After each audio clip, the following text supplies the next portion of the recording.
चलो नहीं, यहाँ सुनो, अगला चैप्टर कौन सा है?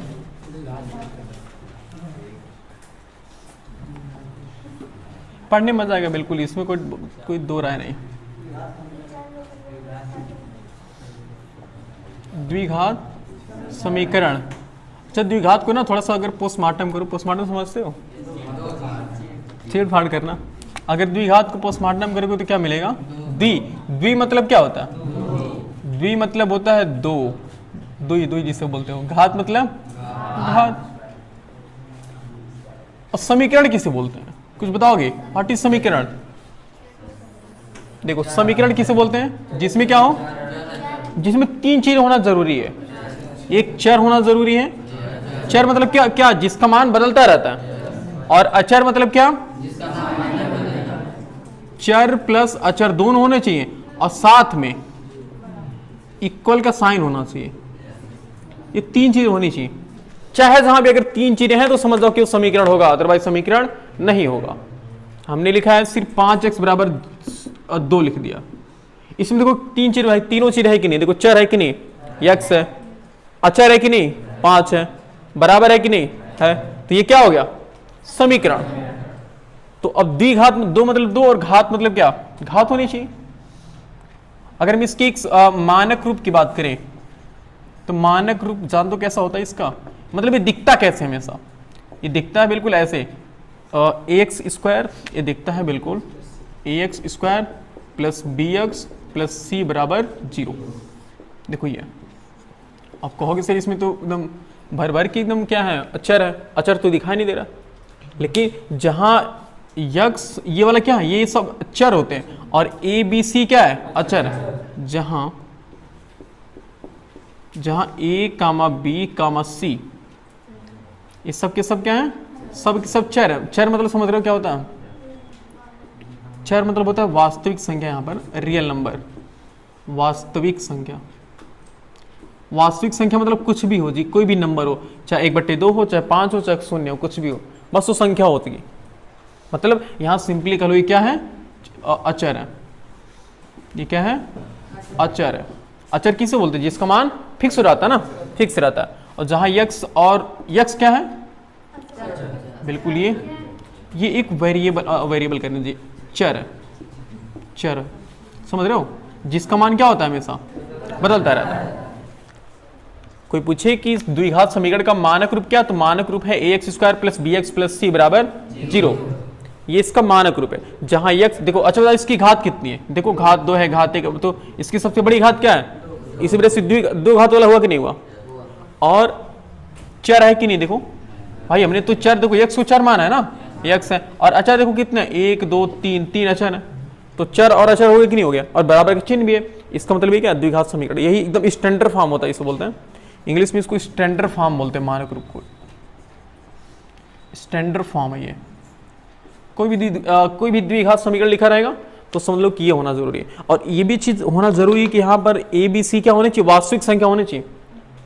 थोड़ा सा अगर हम बात करें वास्तविक संख्या क्या होती है, तो वास्तविक संख्या होती है जिसको हम p/q के रूप में लिख सकते हैं, जहां p और q कोई भी संख्या, कोई मतलब इंटीजर होनी चाहिए, कोई भी नंबर्स होनी चाहिए।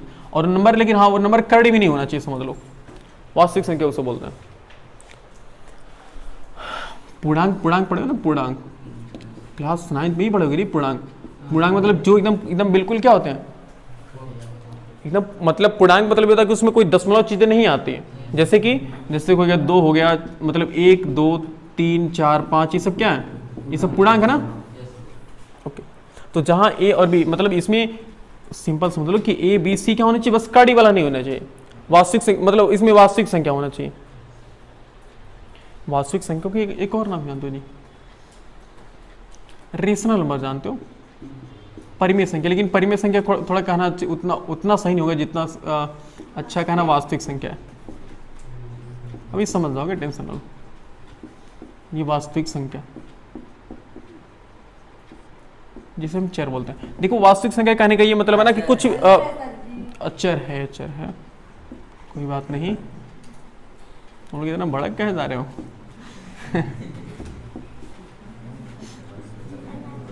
वास्तविक संख्या यानी कि क्या है?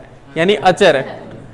देखो कुल मिलाजुला कर ये है कि इसका द्विघात समीकरण, द्विघात जो घात दो ने डिस्टर्ब नहीं होना चाहिए। अगर ये घात दो डिस्टर्ब हो गया, अगर घात दो इसका डिस्टर्ब हो गया तो समझ लो क्या ये द्विघात समीकरण बनेगा क्या? नहीं बनेगा। अगर हम तुम्हें 2-3 समीकरण दें, अगर हम कहें ऐसे कि 2x² - 6 = 0, बताओ ये द्विघात समीकरण है क्या? बिल्कुल है द्विघात समीकरण। ऐसे पूछता है क्वेश्चन में कि बताओ ये द्विघात समीकरण है कि नहीं। हमने लिखा कि 2x घात 3 - 5x + 6 = 0, बताओ द्विघात समीकरण है क्या? भाई साहब 3 घात हो गई, द्विघात समीकरण नहीं है, और ये द्विघात समीकरण है। हमने कहा 2x² = 0, बताओ द्विघात समीकरण है? बिल्कुल है। तुम्हें दो घात दिखना चाहिए। अगर हमने लिख दिया कि 3x² - 2 कड़ी में x = 0, द्विघात समीकरण है कि नहीं? देखो जहाँ x क्या होना चाहिए, x एक अचर होना चाहिए। यहाँ पर x क्या है? x एक अचर होना चाहिए ना, और ABC क्या है? एक वास्तविक संख्या, कोई चर है। द्विघात समीकरण देखो क्या, ये x की घातें क्या होगी बताओ? अच्छा एक बार बताओ, अगर थोड़ा याद करो तो बहुपद पढ़े कि नहीं बहुपद पढ़े हो? द्विघात समीकरण उसी में हमने द्विघाती बहुपद बताया होगा, याद है भाई? जब हमने बताया था बहुपद तो हमने उसी बहुपद में क्या बताया था? उसी बहुपद में बोला था भाई बहुपद को हमने दो भागों में बांटा था ना, एक पदों के आधार पर और एक घातों के आधार पर। तो पदों के आधार पर बहुपद कितने प्रकार थे? एक पदी बहुपद, द्विपदी बहुपद, त्रिपदी, ऐसे करते तो बताया था ना। और अगर घातों के आधार पर हमें क्या बताया था? हाँ, एक घाती द्विघाती नहीं, रैखिक। एक घात वाले को क्या बोलते हैं? रैखिक। दो घात वाले को क्या बोलते हैं? द्विघाती। और 3 वाले घात को क्या बोलते हैं? त्रिघाती। ऐसे करते करते बताया था ना। तो ये जो द्विघाती आता है वही द्विघाती समीकरण, देखो द्विघात समीकरण है। तो इसमें ये सब क्या, अच्छा बताओ ये सब क्या होते थे? बहुपद होते थे ना। और बहुपद क्या होते थे? सोचो अगर एक मिनट, बहुपद क्या होते थे? बहुपद याद करो तो हमने बताया था ना कि उसमें चर की घात क्या क्या होनी चाहिए। उसमें बताया था कि चर की घात क्या क्या होनी चाहिए, क्या क्या नहीं होनी चाहिए। चर की घात धनात्मक होनी चाहिए और पूर्णांक होना चाहिए, बस धनात्मक पूर्णांक होनी चाहिए ना। अगर कोई ऋणात्मक हो गया या फिर पूर्णांक नहीं है, पूर्णांक मतलब पूर्ण अंक होता है जी। जैसे कि हमने कहा 5, 6, 7, 8 जो भी कहा सब पूर्ण है। और पूर्णांक संख्या कौन नहीं है? जैसे 5.6 मतलब पूर्णांक नहीं है ना। जो चीजें दशमलव में लिखी जाती है समझ लो पूर्णांक नहीं है। तो हमने लिख दिया x की घात 1/2, तो क्या ये बहुपद है? बहुपद नहीं है, क्योंकि देखो चर की घात क्या हो गया? चर की घात 1/2 हो गया, और 1/2 एक पूर्णांक नहीं होता। क्यों? अच्छा 1/2 का मतलब क्या होता है जी? आधा होता है ना। 2 से भाग करो, देखो 2 0 0, 2 5 10 कट गया, 0.5 है। बताओ x की घात 0.5। अब 0.5 एक पूर्णांक संख्या नहीं है, इसी वजह से ये एक जो चर दिया वो चर क्या? एक बहुपद नहीं है। बहुपद की कंडीशन होती है, बहुपद की कंडीशन होती है कि चर की घात कोई धनात्मक होनी चाहिए और पूर्णांक होनी चाहिए। अगर धनात्मक और पूर्णांक है तभी वो बहुपद है, और जब बहुपद रहेगा तभी तो द्विघात रहेगा जी। जब गांव ही नहीं रहेगा तो आदमी कैसे रहेंगे गांव में, बोलो? तो जब बहुपद ही नहीं रहेगा तो चर, मतलब अगर वो बहुपद ही नहीं तो द्विघात कैसे बनेगा? अब यहां चेक कर लो, बताओ x की घात 2 बहुपद है कि नहीं है? बिल्कुल। x की, अच्छा ये करड़ी में x का मतलब क्या होता है? करड़ी में x का मतलब होता है, देखो इसको लिखते हैं 3x की घात 2 - 2, और करड़ी में देखो करड़ी में x ना, जब तुम्हें कहीं पर भी ऐसे करड़ी में x दिखे ना तो समझो यहाँ 2 छिपा रहता है। तो इसको अगर हम घात के रूप में लिखते हैं तो x की घात 1/2 लिखते हैं। अगर कहीं तुम्हें ऐसे x लिखा रहा है और यहाँ पर 3, इसको क्या पढ़ोगे? x का घनमूल है। ये क्या है? x का घनमूल, और इसे हम x का वर्गमूल बोलते हैं। वर्ग मतलब 2 होता है ना, तो x का वर्गमूल होता है और x का घनमूल होता है। तो जब x का घनमूल है तो अगर इसको घात के रूप में लिखना चाहेंगे तो x की घात 1/3। अगर हम x ऐसे लिख दें और ये 4 लिख दें, इसको क्या पढ़ते हैं? इसे इंग्लिश में पढ़ते हैं 4th रूट ऑफ x, यानी कि x का चौथा मूल पढ़ते हैं। x का वर्गमूल, वर्ग मतलब क्या होता है? दूसरा मूल होता है ना। वर्ग मतलब 2 ही तो होता है नहीं, और घन मतलब क्या होता है? 3 होता है। तो x का दूसरा मूल, x का तीसरा मूल और x का चौथा मूल, इसके 3 नाम होते हैं। इसको हम 3 नाम से जानते हैं।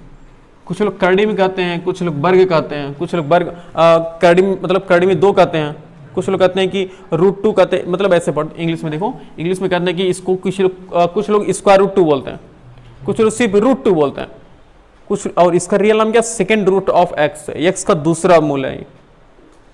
तो अगर कोई नाम पढ़ने को कहते तो इसका नाम, ये बहुत रेयरली मतलब बहुत कम लोग जानते हैं ये चीज़ें, इसको कैसे पढ़ते हैं। अगर तुम्हें मान लो ये लिखना है, इसको क्या पढ़ोगे, इसको क्या पढ़ोगे, यक्स का 5वां मूल पढ़ोगे, और ये कौन, यक्स का 4था मूल, यक्स का 3रा मूल और यक्स का 2रा मूल।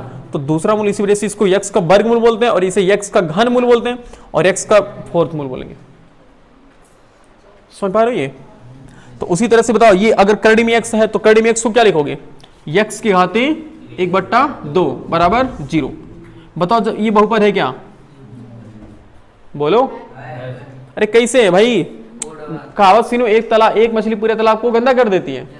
तो ये तो बहुपद है बेचारा, कोई दिक्कत नहीं, क्योंकि यक्स की घाते देखो धनात्मक है कि नहीं है, लेकिन यहां यक्स की घाते क्या है, ये गड़बड़ हो गया। पूर्णांक नहीं, धनात्मक तो है लेकिन पूर्णांक है क्या, नहीं। जब ये पूर्णांक है या नहीं है तो बहुपद नहीं है, और जब बहुपद नहीं है तो द्विघात कैसे होगा जी, बिल्कुल तो हो जाएगा जी, तब कौन सी दिक्कत है। तो ये बहुपद है कि नहीं बताओ, जब बहुपद नहीं है तो द्विघात होगा क्या, इसका मतलब द्विघात नहीं है, ये द्विघात नहीं है। हमने लिख दिया 3x की घाते x के घाते 2 माइनस 5x के घाते 2 प्लस x बराबर 0। बताओ ये द्विघात समीकरण है कि नहीं, अब है द्विघात समीकरण, यहाँ देखो ध्यान से, द्विघात समीकरण है क्या, कहावत सुनो ना कि जो होता है वो दिखता नहीं, जो दिखता है वो होता नहीं, वही बात है। देखो 5x घाते 2 माइनस 5x के घाते 2, दोनों कट गए, दोनों नमस्ते कर गए, बचा कितना, x बराबर 0। बताओ ये तो एक का घात वाला है, तो एक द्विघात वाला हुआ क्या, नहीं। जब द्विघात वाला नहीं होता तो द्विघात समीकरण है क्या, ये नहीं, द्विघात समीकरण नहीं है। समझ पा रहे हो ये। तो हमें चेक करना पड़ेगा, उसकी घात को अच्छे से चेक करना पड़ेगा कि हाँ वो द्विघात बन रहा है कि नहीं बन रहा है। ये चीजें समझ रहे हो ना, ये बता रहे हैं आगे। अभी सिर्फ हम द्विघात समीकरण को पहचानना सीख रहे हैं, बाकी की चीजें सॉल्व करते रहेंगे। अगर हमसे एक क्वेश्चन दे दिया ऐसे, मान लो पहला क्वेश्चन दे दिया कि द्विघात समीकरण को पहचानिए, द्विघात समीकरण की जांच करिए, कि जांच कीजिए, मतलब इनमें से कौन सा द्विघात समीकरण होगा। जैसे कि हमने पहला दे दिया 2x के घाते 3 minus 5x square minus 2x के घाते 3 plus 6x square minus 5x बराबर 0। ये हमें एक समीकरण दे दिया और कह रहा है कि इसको चेक करके बताइए कि आप ये द्विघात समीकरण है कि नहीं है। तो पहले इसको हल करेंगे ना, सबसे पहले हल करके देख लो कि हाँ वो द्विघात बन रहा है कि नहीं, उसका फाइनल आंसर निकालो। ऐसे देख करके हम नहीं बता सकते कि हाँ देखो 3 घात ये 2 घात, तो 3 घात मतलब नहीं है, 2 घात मतलब होगा, ऐसा कुछ नहीं। पहले इसको हल कर लो। देखो 2x घाते 3 है, माइनस 5x घाते 2 है, माइनस 2x घाते 3 है और प्लस 6x स्क्वायर है, फिर क्या है माइनस 5x इक्वल टू 0। देखो ये कट गया ना, ये प्लस ये माइनस से दोनों कट गया, और ये माइनस 5 और प्लस 6 कितना हुआ, x स्क्वायर हुआ कि नहीं हुआ, और बराबर 0। अब बताओ, अरे माइनस 5x छोड़ दिया हमने, माइनस 5x बराबर 0। बताओ है कि नहीं है, बिल्कुल है। तो देखने में तो लग रहा था कि नहीं होगा, बोलो। देखो देखने में तो घात 3 लग रहा था ना, लेकिन एक्चुअल में है कि नहीं है, बिल्कुल है। एक और समीकरण, एक दूसरा देखो, अगर हमने लिख दिया x minus 2 5x minus 3 minus 5x कर लो। बताओ बहुपद है कि नहीं है, मतलब क्या बहुपद करें, द्विघात है कि नहीं है। ऐसे बराबर ना 5x कर लो, क्या दिक्कत है। पहले इसको हम हल करेंगे ना, तो हल करने का मतलब क्या, गुणा कराएंगे ना। गुणा कराने का नियम जानते हो, पहले ब्रैकेट का पहला पद दूसरे ब्रैकेट का पूरा पद। तो देखो x और 3 माइनस क्या हो जाएगा 5x। देखो x और 3 माइनस 5x, और फिर पहले ब्रैकेट का दूसरा पद और दूसरे ब्रैकेट का पूरा पद बराबर 5x। गुणा कराओ तो 3 का नम हो गया 3x घाते 2 माइनस 5 का नम 5x घाते 2 और माइनस 2 3 6 और माइनस माइनस प्लस और 5 दूना 10x बराबर 5x। देखो 3x square minus 5x square कितना आएगा, बोलो, माइनस 2x स्क्वायर ना। हाँ हाँ, ओके ओके ओके, सही बात। तो और एक स्क्वायर कहाँ गया जी? 21 स्क्वायर, अच्छा हाँ 21 स्क्वायर बनेगा जी, 21 माइनस, देखो ये 3x और 10x कितना हुआ? अरे भाई साहब 13 होगा ना भाई, दोनों जोड़ेंगे ना जी। और ये माइनस 5x स्क्वायर माइनस, अच्छा देखो ये उधर क्या कर रहा है, इसको इधर लग रहा हो तो माइनस 5x हुआ बराबर 0। अब इस एक तरह से ना एक सही एक रूप पे लिख लो, मतलब चाहे बढ़ते हुए क्रम में चाहे घटते हुए क्रम में लिखते हैं। तो ज़्यादातर हम जो बहुपद होते हैं ना, जितने बहुपद होते हैं सबको घटते क्रम में लिखते हैं। तो सबसे बड़ा कौन दिख रहा है? घाते 2 वाला, माइनस 5x घाते 2। अच्छा देखो 13x माइनस 5x, तो घटेगा बताओ कितना आएगा? अरे 7 5 12 होता है जी, 8 5 13 होगा, 8 होगा ना ये, और माइनस 6 बराबर 0। अब बताओ द्विघात समीकरण है कि नहीं है? देखने में लग रहा था तो नहीं है, लेकिन एक्चुअल में है। तो ये द्विघात समीकरण है कि नहीं है? बिल्कुल सही है। अगर हमने ऐसे लिख दिया तीसरा, मेरे ख्याल से नोट करो, जगह थोड़ा कम बच रहा है, जल्दी नोट करो बताना।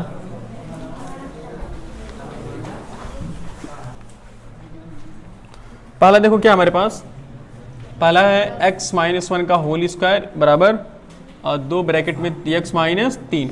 हमें चेक करना है कि द्विघात समीकरण है कि नहीं यहाँ पे। ओके, x प्लस 1, तो यहाँ कैसे हल करेंगे जी? पहले हल करके हम देखते हैं कि हाँ द्विघात समीकरण है कि नहीं है। तो ये बताओ यहाँ पर कौन सा सूत्र काम करेगा? a प्लस बी का होल स्क्वायर का ना सूत्र क्या होता है? A square plus B square plus, देखो लिखेंगे चूंकि a प्लस बी का होल स्क्वायर बराबर होता है A square plus B square और प्लस 2ab होता है, ये सूत्र होता है। मिस्टर श्याम सुंदर क्या बात कर रहे हैं? कौन सी बात याद हो रही है जो पूरी कर रहे हैं? यानी को a प्लस बी का होल स्क्वायर होता है ना? बोलो Shyam Sundar, a plus B का होल स्क्वायर का सूत्र क्या होता है?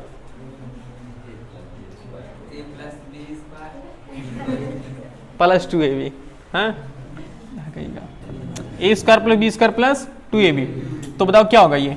एक्स स्क्वायर प्लस बी की जगह पर, देखो बी की जगह पर कौन है? एक है ना, एक स्क्वायर प्लस 2ab, यानी कि देखो 2xa, 2 गुणे x गुणे 1 बराबर, इस 2 से गुणा करा लो ना, 2x माइनस 2 3 6, तो x स्क्वायर प्लस 1, देखो 2 का नाम 2 गुणे x करोगे 2x होगा, और 2x का नाम 2x होगा ना ये। अब इस दोनों को बाईं तरफ लेकर चले आओ, तो इधर प्लस में है तो इधर क्या हो जाएगा? माइनस, और 6 माइनस में क्या हो जाएगा? बराबर 0। अच्छा बराबर होता है ना, तो यहाँ पर इंडिकेट का साइन लगाते हैं, इंगित करता है, इसे लगाते हैं। तो देखो x स्क्वायर और ये 2x माइनस 5x कितना होगा? माइनस 3x, और 6 और 1 कितना हुआ? 5 अपने मर्जी से चलाया 2 है जी, ये कट गया ना, और 6 कितना हुआ? बराबर, बताओ ये द्विघात समीकरण है कि नहीं है? बिल्कुल है, द्विघात समीकरण है। अगला क्वेश्चन देखिए, कौन सा बता दी इसमें, बोलो जो तुम्हें कठिन लगे थोड़ा। इतना लंबा छलांग 7वां के पहले लग जाएगा जी, सब लग जाएगा, सब लग जाएगा। अगला क्वेश्चन बता 10वां वाला।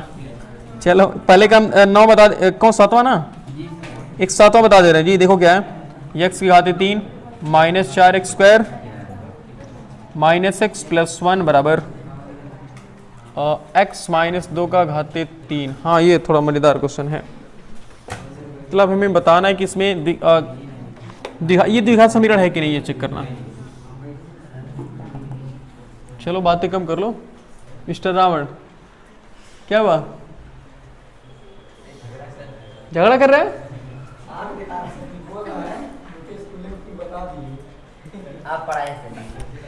मिस्टर रावण क्या तुम वहां पीछे कैसे बता, कोने में बैठे दिखाई दे रहा तुम्हें?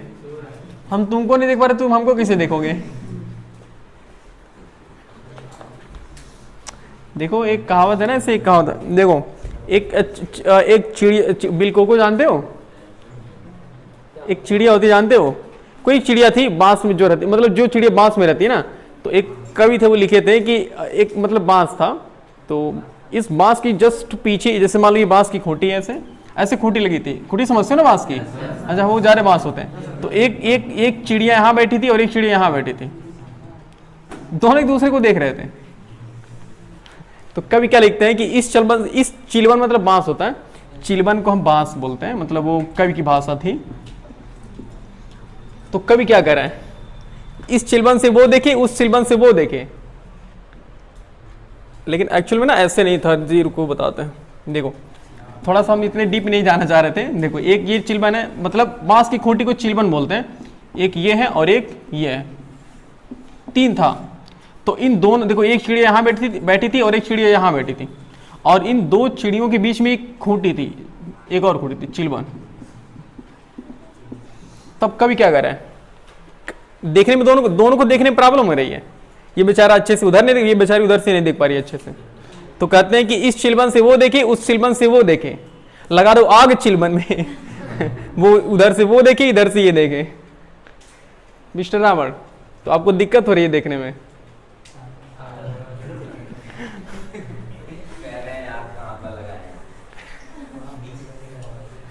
आग तुम्हारे मतलब यहाँ कहने का यह है कि थोड़ा सा जहां जो तुम्हारे सामने रुकावट आ रही है उसको थोड़ा बगल होकर देखो, लेकिन कोने में एकदम सट के बैठे हो, देख ही नहीं पा रहे होगे। चलो यहाँ देखो, इसको मैं हल करना ना, तो इस चिलवन से ना तुम देखो ना उस चिलवन से वो देखे। अच्छा यहाँ देखो एक चीज नई चीज आ गई थी, इसका मतलब क्या, क्यूब वाला सूत्र जानते हो? पहले इसको लिख लेते हैं एक बार। देखो x घाते 3 minus 4x square minus x plus 1 बराबर x माइनस 2 के घाते 3। ये बताओ यहाँ कौन सा सूत्र काम करेगा, a माइनस बी का होल क्यूब। सूत्र देखो क्या होता है, चूंकि a माइनस बी के होल क्यूब का सूत्र होता है a cube minus B cube minus 3ab bracket में a माइनस बी। ये सूत्र होता है a माइनस बी के होल क्यूब का। अगर नहीं याद है तो याद होना जरूरी है, ये समझ रहे हो? तो बताओ a माइनस बी के होल क्यूब का सूत्र होता है a cube minus B cube minus 3ab bracket में a माइनस बी। तो बताओ, अच्छा यहाँ तक तो कुछ हमें हल नहीं करना ना, यहाँ तक लिख लो ऐसे, इसको इसमें आएगा नहीं, इसको थोड़ा ऊपर शिफ्ट करते हैं। तो ये है देखो x की घाते 3 minus 4x square minus x plus 1 बराबर, और यहाँ देखो a माइनस बी के होल क्यूब का सूत्र लगेगा ना। देखो a की जगह पर कौन है, a की जगह पर x और b की जगह पर क्या है 2। तो देखो a cube plus B cube minus 3ab bracket में a माइनस बी। ध्यान से देखना, a cube plus B cube plus नहीं माइनस होगा ना, ये a cube minus B cube minus 3ab bracket में a माइनस बी। ओके, तो ये हो गया x की घाते 3 minus 4x square minus X और प्लस 1। देखो अब सबको पहली बार थोड़ा सा हल कर लेते हैं। ये x के घाते 3 माइनस, अच्छा 2 के घाते 3 का मतलब क्या होगा भाई? 2 के घाते 3 का मतलब है कि 2 को 3 बार गुणा कराओगे ना, तो 2 दूना 4 दूना 8 माइनस 3 दूना 6x ब्रैकेट में x माइनस 2। एक बार और हल करेंगे ना उसको, तो x की घाते 3 माइनस 4x की घाते 2 माइनस एक्स प्लस 1 बराबर घाते 3 माइनस 8 माइनस, देखो 6 गुणे एक्स करोगे क्या होगा 6x की घाते 2 और माइनस माइनस प्लस 6 दूना 12x। बोलो सही है? ओके, अब अगर सबको बाईं तरफ लेकर आओ, तो सबको बाईं तरफ लेकर आओ। हाँ देखते हैं, तो x देखो घाते 3 वाले को ना घाते 3 वाले के साथ रखो, घाते 3 यहाँ पर, यहाँ भी देखो घाते 3, तो इधर माइनस हो रहेगा ना, ये माइनस 4x घाते 2 बोलो, और इधर क्या है देखो माइनस है, इधर आगे क्या हो रहेगा प्लस 6x घाते 2 माइनस एक्स, और इधर 12 है तो इधर आगे क्या हो रहेगा माइनस 12x प्लस 1, इधर माइनस 8, इधर आगे क्या हो रहेगा प्लस 8। देखो हमने सबको बाईं तरफ लेकर चले आए। देखो कहाँ पे हमने, यहाँ देखो x वाला घाते 3 वाला यहाँ पे है, माइनस 8 देखो कहाँ पे यहाँ पर आ गया था, 6 स्क्वायर यहाँ पर आ गया था, और 12x यहाँ पे देखो, चारों चीजें हमने बाईं तरफ ले गए ना। अच्छा बराबर क्या बचा, बराबर कुछ नहीं बचा, 0 बचा। देखो पहला ये तो ये दोनों कट गया ना, घाते 3 से घाते 3 कट गया, थोड़ा दिमाग हल्का हुआ। 6 माइनस 4 कितना होगा 2x घाते 2 minus 12 minus 1 minus 13x और प्लस 8 1 9 बराबर 0। बताओ द्विघात समीकरण है क्या? बिल्कुल है। देखने में लग रहा था कि नहीं होगा, लेकिन एक्चुअल में है। बोलो द्विघात समीकरण है ना। अगला कोई है, देखो कौन क्या हो, हाँ 10 वाला, मतलब इसके बाद हल कर लोगे ना। ऐसे हल करके तुम्हें चेक करना कि कौन द्विघात समीकरण होगा कौन नहीं होगा। नोट करो, फिर बताते हैं 10वां। नोट करो जल्दी से, क्योंकि 10वां से वर्ड प्रॉब्लम शुरू हो रहे हैं। चलो एक क्वेश्चन 10 वाला बताते ना, 10 वाले से देखो लगाने में मजा आएगा। बोलिए 10 वाला क्वेश्चन क्या है? दो क्रमागत धनात्मक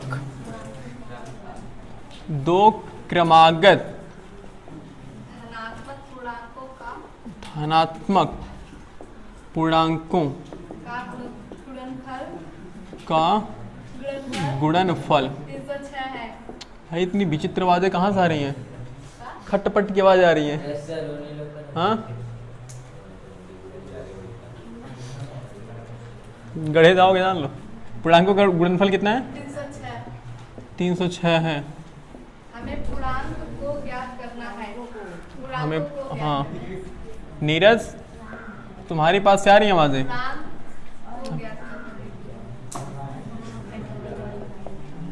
नीरज बताओ क्या बात है? हाँ, पेन गिरा था? अरे भाई बाहुबली हो कि 2 किलो का पेन ऐसे गिराओगे पट्टे से आवाज करेगा? हाँ,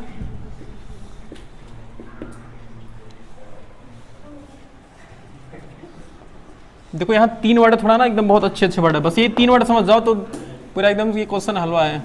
देखो क्रमागत धनात्मक पूर्णांक क्या होता है? क्रमागत देखो यहाँ पर अगर हम बात करें थोड़ा क्रमागत की, तो क्रमागत समझते हो क्या होता है? देखो क्रमा मतलब क्रम से, गत मतलब आगे बढ़ना, यानी कि क्रम से आगे बढ़ना, क्रम से आगे बढ़ना। क्रम से आगे बढ़ने का मतलब है कि जैसे तुमने कहा कि 2, तो 2 के बाद क्या आना चाहिए? 3 ही आना चाहिए, 2 के बाद 5 नहीं आएगा। 2, 3, 4, 5 ये सब कौन सी संख्या है? क्रमागत संख्या है। और धनात्मक मतलब समझ रहे हो क्या होता है उसका? कि धनात्मक मतलब धन संख्या वाली होती है ना, मतलब नेगेटिव वाली ना हो, जैसे कि पॉजिटिव चीजें जो होती हैं। और पूर्णांक समझ रहे हो? पूर्णांक हम बोलते हैं कि जिसमें पूर्णांक होता है, यानी कि दशमलव ना हो, यानी दशमलव ना हो, दशमलव या फिर भिन्न ना हो। अच्छा भिन्न रहेगा तो भिन्न का मतलब भी तो दशमलव होता है। हमने लिख दिया 5 बट, हमने लिख दिया 2/3 लिख दिया, तो ये भिन्न में है, तो अगर भिन्न में है तो दशमलव में ही तो है। देखो 3 से भाग करोगे 2 में तो दशमलव लगाओगे, 0 बढ़ाओगे 3 दूना 6 नहीं, 3 6 18 ऐसे, तो दशमलव लगा रहे हो कि नहीं लगा रहे हो? तो भिन्न का मतलब दशमलव, यानी कि दशमलव या भिन्न न हो, न हो। अब देखो क्या करा, करे दो क्रमागत संख्याओं, दो क्रमागत धनात्मक पूर्णांक संख्याओं का गुणनफल कितना है? 306। देखो माना पहली माना प्रथम क्रमागत, माना प्रथम धनात्मक पूर्णांक, प्रथम धनात्मक पूर्णांक कितना होगा? हमने x मान लिया। अब देखो द्वितीय क्रमागत धनात्मक पूर्णांक कितना होगा? सोच के बताओ तो। हमने कहा क्रम से आगे बढ़ना चाहिए, देखो क्रम से आगे बढ़ना, तो हमने x माना है, तो x के बाद वाला क्या आएगा? सोचो। नहीं नहीं नहीं, जैसे देखो हमने कहा कि 5, तो 5 के जस्ट आगे क्या आएगा? तो कैसे पता चला 6 आएगा? 5 में तुमने क्या किया? 6 आया। 5 में हमने +1 किया ना, तो 6 के बाद वाला क्या आएगा? 7। फिर क्या कर रहे हो? +1 जोड़ रहे हो ना, सेम वही काम करना। पहली संख्या x है, तो उसके बाद वाले क्या होगी? अरे 2x कैसे होगी जी? एक जोड़ना है ना, अरे तो x में एक जोड़ो ना ऐसे, बस। कौन सी संख्या होगी? दूसरी। अब तृतीय, देखो हमें 3 निकाला है ना, अब तृतीय क्रमागत धनात्मक, बहुत बार पूछा इस टाइप के क्वेश्चन, पूर्णांक बराबर क्या? अच्छा तीसरा वाला, अगर हम कहें कि इसके बाद वाले धनात्मक क्या होगी, तो क्या बताओगे? 8। मतलब जो है उसके पीछे जो इसमें एक जोड़ दो, तो सेम यहां पर इसके पीछे कौन है बताओ? x + 1, तो x + 1 में क्या करो? x + 1 में एक और जोड़ दो, यानी कितना हो गया? x + 2। ये देखो, ये हमारी पहली संख्या हो गई, ये हमारी दूसरी संख्या हो गई, और ये तीसरी संख्या हो गई। और तीनों का गुणनफल कितना करा वो?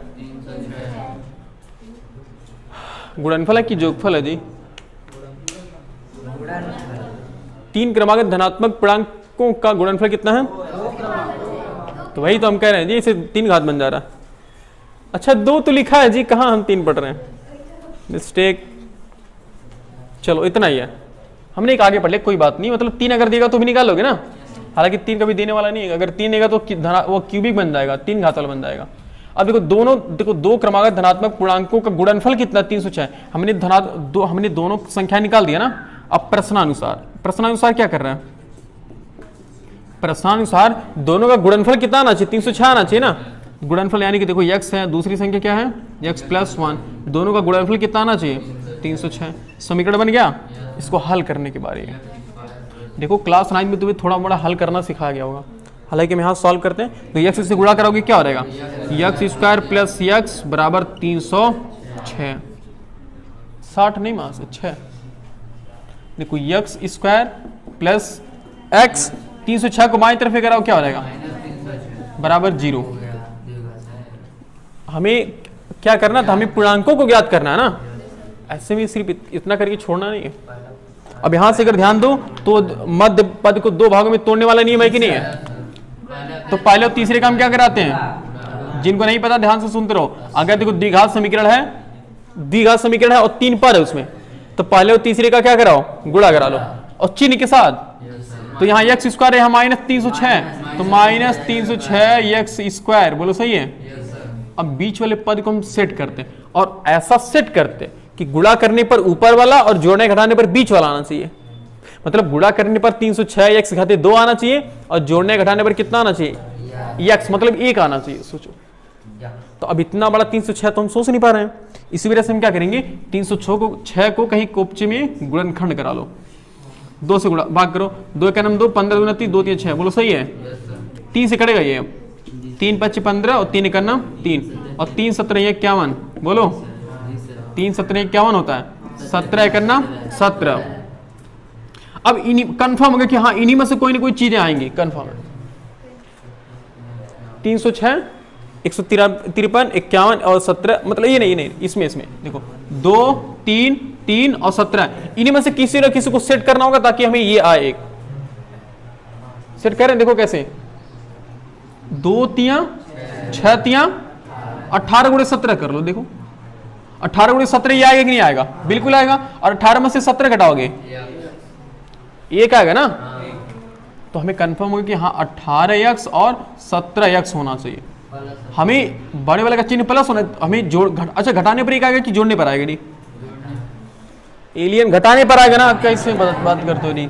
तो यहाँ माइनस करोगे ना, देखो अब देखो यहाँ प्लस है यहाँ माइनस है, तो प्लस माइनस माइनस 18 गुणे 17 306, देखो जी यही से तो आएगा 18 गुणे 17 कितना आएगा 306 ही तो आएगा, 306 आ गया। और 18 में से 17 घटाओगे कितना आएगा x नहीं 1 आएगा ना, वो मतलब 18x में से 17x घटाओगे तो 1x आएगा, मतलब हमारा सेट क्या है सही है। अब हम इसको हल करते हैं। अब जहां पर हमें x है वहां हम क्या लिख सकते हैं, ये चीज लिख सकते हैं ना। देखो x square plus 18x minus 17x minus 306 बराबर, दोनों का हम जोड़ा बनाते हैं। x कॉमन कर लो, x प्लस 18 माइनस 17 कॉमन करोगे क्या बचेगा x माइनस 18 बचेगा यहाँ पे। बिल्कुल सही करो, ये प्लस होगा ना जी, जब माइनस कॉमन करेंगे तो अंदर का चिन्ह क्या हो रहता है प्लस। अब क्या कॉमन है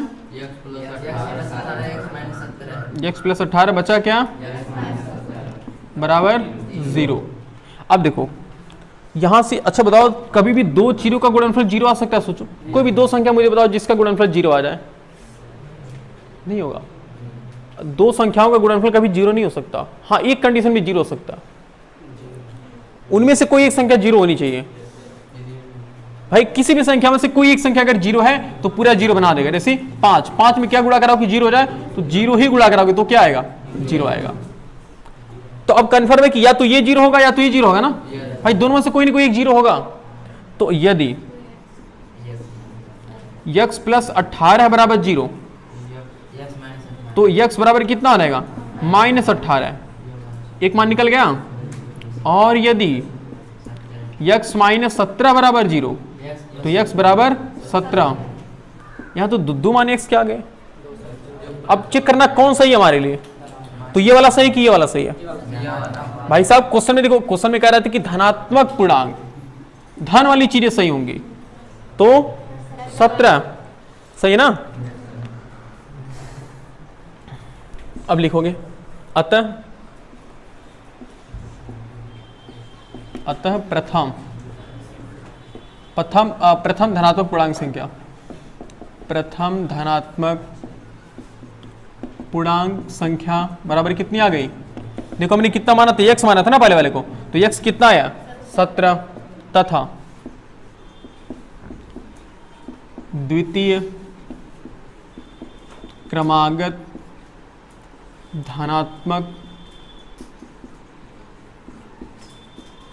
पूर्णांक संख्या बराबर कितनी आ गई? देखो x प्लस 1 है ना, यानी कि 17 प्लस 1 बराबर कितना आ गया? 18। यानी कि पहली संख्या है 17, दूसरी संख्या क्या है? 18 है। ऐसे हल करना पड़ेगा, नोट करिए।